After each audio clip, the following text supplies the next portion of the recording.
anonyme de sa mort.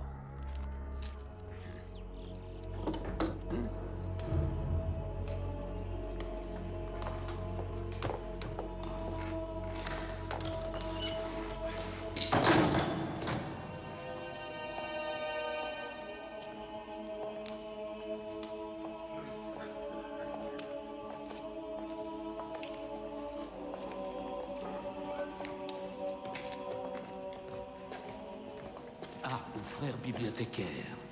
Peut-être nous permettriez-vous d'examiner le travail des deux infortunés qui ont été si douloureusement rappelés à Dieu. Votre requête est bien inhabituelle. Les circonstances de leur mort le sont tout autant.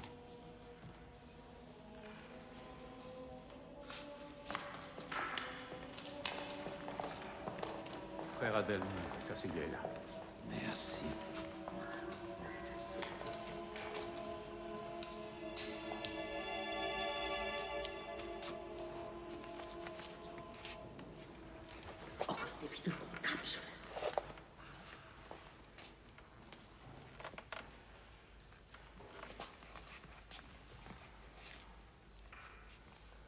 Un âne enseignant les Écritures aux évêques.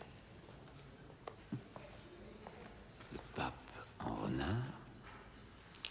et Messire l'abbé en singe. Il avait un vrai don pour l'irrévérence et les images de comédie.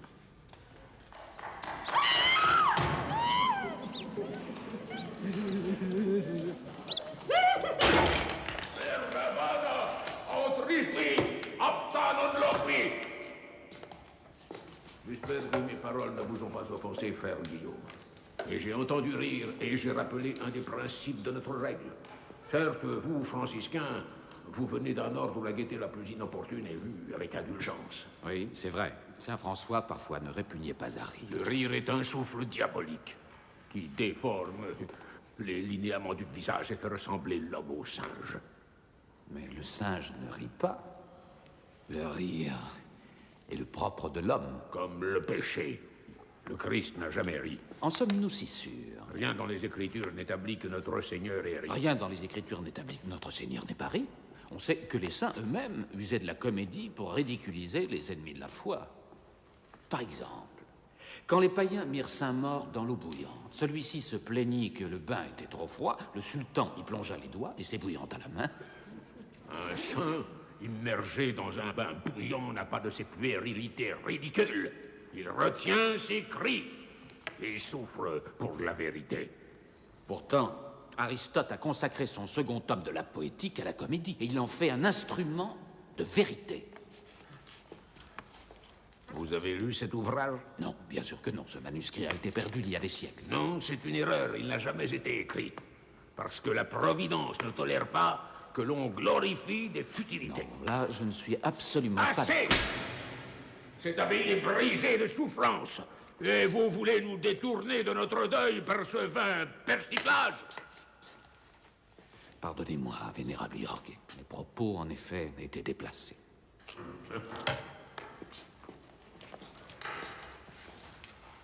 Quel était l'écritoire du traducteur de grec? Celui-ci.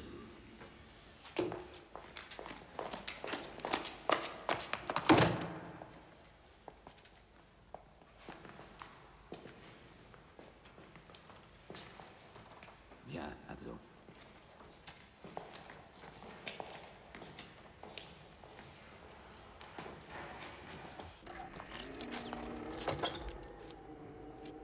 Eh bien, Azzo, que déduis-tu de notre petite visite? Que nous ne sommes pas ici pour rire. Mais as-tu noté combien peu de livres sont entreposés dans le scriptorium? Tant de scribes, tant de copistes, de traducteurs, de penseurs, de chercheurs. Où donc est la multitude d'ouvrages nécessaires à leur travail, et pour laquelle cette abbaye est réputée? Où sont donc tous les livres? Me mettez-vous à l'épreuve, maître? Que veux-tu dire? Ma foi, en toute révérence, il semble que chaque fois que vous m'interrogiez, vous y ayez déjà la réponse. Savez-vous où sont les livres? Non. Mais je gage sur ma foi que ce donjon doit contenir bien autre chose que de l'air.